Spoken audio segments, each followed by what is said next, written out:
Et salut à toutes et à tous, et donc on se retrouve aujourd'hui pour cette qualification, ce Grand Prix, ce week-end de Singapour. J'espère que vous allez bien. Il pleut ici à Singapour, ce qui n'est pas très encourageant sur un circuit comme Singapour d'avoir des wets. C'est pas très encourageant. Et on espère tout de même faire une bonne lancée depuis notre très belle victoire à Londres. On espère continuer cette belle lancée de podium qu'on fait. Et on se retrouve dans la qualif et il y a une Force India volante. Incroyable, une Force India volante. Vous l'avez bien vu, le premier prototype de la Formule 1 2050 est déjà en préparation. Incroyable, l'Air Force India on l'appelle dans le milieu.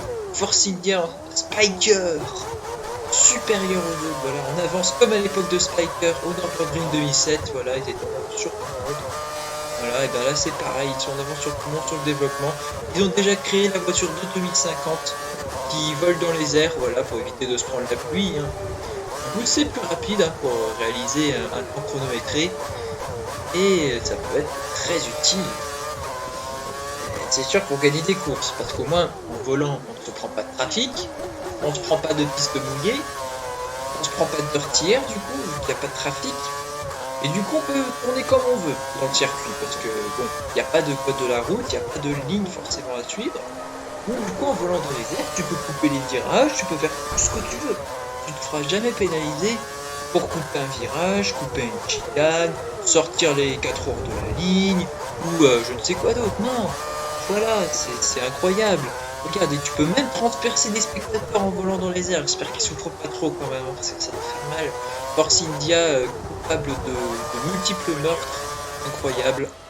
Et là, on va ressortir pour effectuer un autre tour chrono et une autre Air Force India qui vole. Voilà, ils préparent leur prototype au maximum. Là, c'est vraiment incroyable. Force India, champion à partir de 2050 jusqu'à la fin de la Formule 1, quoi. C'est incroyable ce qu'ils réalisent. Ils sont vraiment très très forts. Ah bah non, pas tant que ça en fait au final, puisque c'est Fernando Alonso qui réalise la pole position, aux côtés de Sébastien Vettel, suivi Felipe Massa, Kimi Raikkonen, Marco Webber, Jenson Button, Sergio Perez, tout ça 8ème.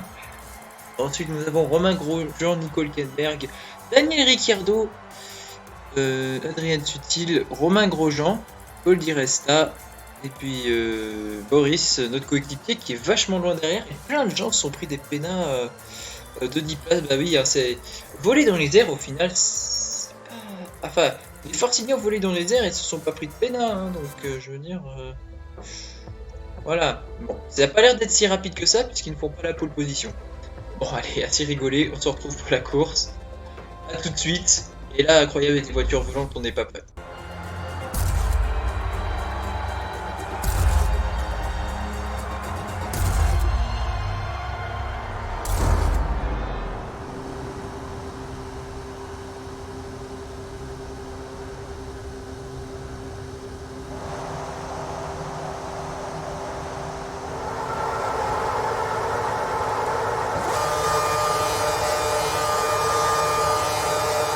Et c'est parti pour ce Grand Prix de Singapour. Et c'est pas un super départ. Perez a pris un très bon départ. Les deux McLaren ont pris un très bon départ au final. Et on va tenter de se frayer notre chemin avec les McLaren, la Red Bull de Webber et Vettel. Et attention, on est carrément 4 de front avec les deux McLaren et Vettel. Et on va tenter de dépasser Sébastien Vettel. On va même dépasser Jenson Button. On se retrouve derrière Sergio Perez qui a fait un très très bon départ. Ensuite, Mark Webber également qui a bien profité de la situation. Je crois qu'il est devant avec la Ferrari et tout ça, mais en tout cas va directement... Ah non, c'est Raikkonen devant, c'est Raikkonen, c'est pas Webber. Il va dépasser Massa et Perez, et Massa, oh là là, qui a perdu la voiture. Failli faire un énorme carambolage en roulant trop sur le vibreur. Du coup, nous nous retrouvons derrière Raikkonen. Alonso mène le Grand Prix depuis sa pole. Pas de changement pour le pilote espagnol. Et du coup, nous nous retrouvons 3ème. On se retrouve au tour 3. On est maintenant juste derrière Kimi Raikkonen. Et on va tenter le move d'un inside of Kimi. Et on prend l'AP2 sur le Finlandais. Maintenant, il faut qu'on chasse la Ferrari de Fernando Alonso.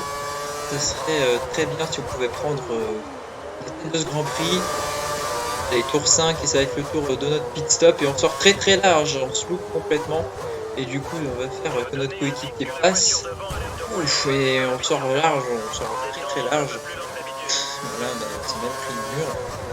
Et maintenant, on est juste derrière notre coéquipier. Voilà, la technique de l'aspiration, je pense pas que ce soit très effectif ici à Singapour. Voilà, la fin du tour 5 et on va rentrer au stand. Fernando Alonso va également rentrer au stand. Boris va continuer sa route. Et nous allons faire la technique Moldave pour piquer la place à Alonso dans les stands. C'est-à-dire, hop là, vas-y, on va prendre full vitesse et on dépasse Alonso en mode Moldave. C'est même pas pénalisé, hein, c'est totalement légal. C'est totalement légal. C'est ça le pire, c'est que c'est totalement légal. Non, c'est censé être pénalisable, mais c'est légal. Donc je vais pas aller contre ça, hein. Je veux dire c'est légal, c'est légal. Voilà, c'est légal. Voilà, et du coup on va ressortir derrière la Williams de Valtteri Bottas. Donc on espère s'en débarrasser assez vite, voilà. Valtteri is James, let us as the lure for the championship. Thank you. On joue vraiment le championnat en fait, c'est la question. Bon, on va dire que oui, parce que sinon c'est pas RP pour Valtteri et James, mais bon. Voilà, on est juste derrière Bottas et sa Williams, il est extrêmement lent. Avec ses primes usagées, on va tenter d'un inside de Valtteri Bottas et ouh, là vous compressez dans le mur, c'était pas voulu. Je suis désolé, c'est pas voulu là très clairement. Ouais, j'ai un peu surestimé l'angle de braquage de ma voiture. Un peu désolé Valtteri. Mais du coup, Bottas, vu qu'il a pigné son aileron avant, il va bien ralentir Alonso, donc au final ça nous sert. Là, bah, c'était vraiment pas voulu, hein. Je suis vraiment désolé mec. C'était vraiment pas voulu. En tout cas, Bottas est en train de faire le job pour nous. Là, le Valtteri James. Peut-être qu'il est sous les ordres de James hein, déjà. Hein. Là, il ne le connaît pas du tout. Voilà. Alors qu'il est censé le connaître plus tard. Oups, j'ai prédit le futur. Excusez-moi les gars. Nous sommes en 2013. Excusez-moi. Bref. Il faut qu'on s'échappe de Valtteri Bottas et surtout de Fernando Alonso le plus possible. Voilà, comme ça on pourra en profiter un maximum. Je pense que Boris est dans les pits là maintenant. Voilà, tellement la pit lane est longue et lente. Donc, elle est surtout plus lente que longue. C'est plus ça le problème. Et maintenant on va aller chercher peut-être des bonnes places. Second serait pas mal. Et on va dépasser Boris et on va prendre la P1. On va prendre la P1, l'undercut qui marche très fort. Incroyable. Allez, on se retrouve un tour plus tard et on mène le Grand Prix face à Boris Zakodek. Valtteri Bottas est toujours troisième et en train de bloquer tout le monde de façon incroyable. Là vraiment Bottas il est incroyable. Et Boris qui va dépasser à l'intérieur directement. C'est côte à côte entre les deux Mercedes, Toto Wolff sueur. Littéralement, on se laisse quand même de la place. Voilà, j'ai pas envie de faire comme avec Valtteri Bottas. Voilà, j'ai pas envie de mettre l'autre dans le mur, ça serait pas gentil. Allez, on se retrouve au dernier tour puisqu'il s'est rien passé depuis à part Boris qui creuse l'écart. Donc bon, c'est pas très intéressant. Regardez, pour vous, je pense. Je suis deuxième. Alonso a réussi à dépasser Bottas qui a dû rentrer forcément. Alonso du coup qui termine troisième devant Raikkonen, Massa, Button, Weber, Perez, Ricciardo et Grosjean. Sébastien Vettel est hors des points.